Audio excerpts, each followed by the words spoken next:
morning family, and welcome to Sweeties Creek Farm. As you can see, I'm out in the orchard today. We've got a little bit of a problem that we have to deal with, and now is the perfect time to do it. It's actually the middle of winter. As you can see from all the trees behind us, this is their dormant period, so this is the best time to do what I'm about to do.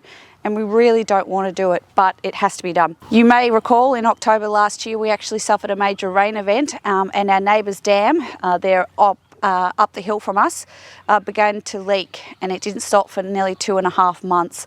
And unfortunately what it did do was drown our fruit trees, and as a result we're just going to have a bit of a look through the trees at the moment to see what we've lost and what we haven't. And I'm going to show you how we're doing that. Obviously there's no leaves on here to tell if this is actually going to sprout again, so there is a bit of a tip on how to do this. And we're going to mark the ones with black that we're going to take out. What are we going to do with the other ones? Well, we're taking those out as well, but we are going to actually put them back. What we've been doing is we've been collecting topsoil from various locations when we've been doing our slab and everything like that, and we're going to raise the ground up and we're going to replant them. Of course, we're going to have to replace a lot of the trees, and we're just about to make a trip to a plant nursery to actually look at those and get some to replace the dead ones. Now is the perfect time to do it because we can buy them bare rooted. So we're just going to go around, have a look at these trees, figure out what's alive, what's dead. And I don't think there's too much alive, unfortunately. There seems to be a whole area where it was actually flooding and coming through that we've lost every single tree. In particular, this one here is a cherry. So a lot of our cherries and stone fruit we actually lost. I'll bring you a little bit closer in and you can see what I'm doing to actually test these trees out. As you can see, this one has no leaves, so how do we actually tell whether it's alive? Well, I'm looking at the graft here, and I can test below the graft, but that will only tell me if the root stock is actually alive. What I want to do is see if any of these are alive, and I just take a really sharp, clean set of secateurs, and I just scrape off a little bit of the bark. And I can already tell this one is actually dead. As you can see, there's no green whatsoever. Now I can test a few of the other ones, but I know that this one is no longer alive. So as you can see, there's no green at all.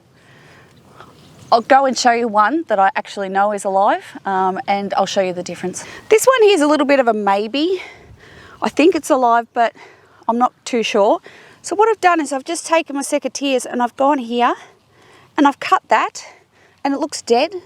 So to me, I would rip this out. But this bud here actually looks like it's got a little bit of green in it. So I was a bit confused. So I'm just going to cut down a little bit further, and that's still brown. But if I cut down here, it's actually still green. So if I were just to take it up here, I would assume that this one was actually dead. So I'm going down a little bit further. Here's another one that's a dead giveaway. It still feels like it's got a little bit of moisture in it. So I'm just going to go down here.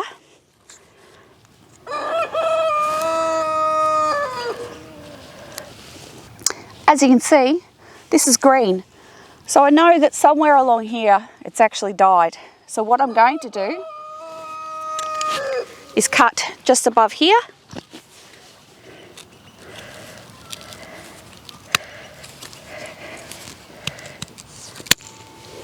This looks dead, but when I look here, only part of this has actually died and some of it is green. So this one I will keep. I'm going to show you one that I know is really alive. Let's go down here. So here's my apricot tree, and I know this one's actually alive. The trunk is still a nice colour, but I will actually just test it by cutting it open.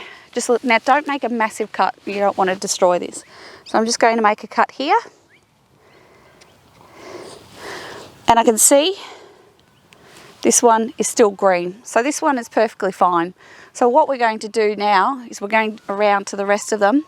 We're going to see which ones are alive, which ones are dead, do a bit of a stock take, and then we're going shopping.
actually just dug up some of these cherry trees which we knew were dead, and as you can see, the roots are very, very wet.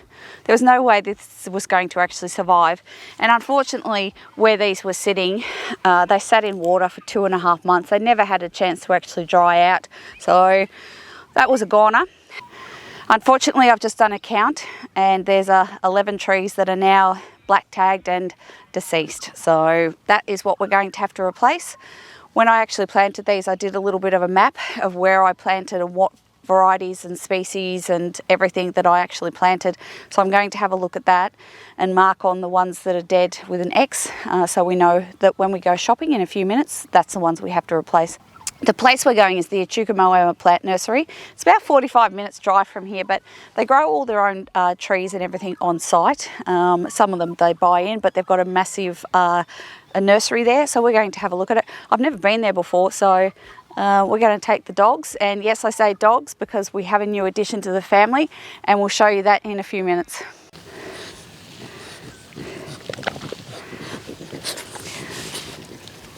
You may remember our little girl Shadow here. She's been with us about 5 years. We lost her friend Celeste about 2 years ago, so she's been on her own, and now we have this little monkey here. Come here, Taz. So here's our new little boy. Say hello, Taz. Where's Dad? So here we have our new little boy. His name is Taz, and he's a little French bulldog, and he's about 2.5 years old.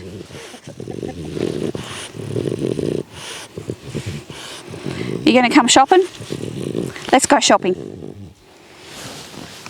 So here we are back from the nursery, and we've got the trees here, and they're just wrapped up in a plastic bag. As you can probably tell, it's getting a little bit late in the day now, so what I'm going to do is Stephen's just going to dig a hole in one of these beds that I've weeded yesterday, and I'm just going to heel these in until we can get a chance to plant them, which should be hopefully in a couple of days. So I'll just dig a hole, put those in and make sure that they're okay, and it's getting a little bit chilly out here, so I'll get Stephen to dig that hole for me. Yep.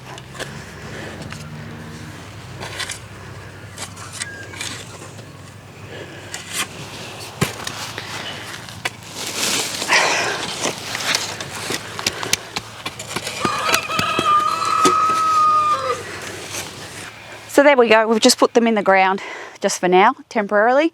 I've just put them under cover as well, just because it's a little bit frosty here still and I don't want them to suffer. We also picked up some berries. I've got some blueberries, raspberries and thornless blackberries, and we'll plant those as well. We got an avocado and also a Maya lemon, because that's actually our favourite lemon, and I'm not sure why, but we haven't had one before. So they'll do well here until we can prepare the ground. We're not going to do that right now. It'll be dark very, very soon. The days aren't long enough. So there you have it. That's why we're replacing our trees and ripping them all out, and we're going to start fresh. Some of the trees, as I said, we will be able to use because they are still alive, but we lost quite a few of them, which is very, very disappointing. Unfortunately, we didn't get any video footage at the nursery because I was like a kid in a candy shop, and I forgot to film. And also we had the 2 dogs with us, and Taz wanted everyone to pat him, so we spent way longer than what we needed to, but I really want to thank the staff there because they were very, very helpful and really nice. And if you're in the Echuca area, I suggest you pop in and have a look.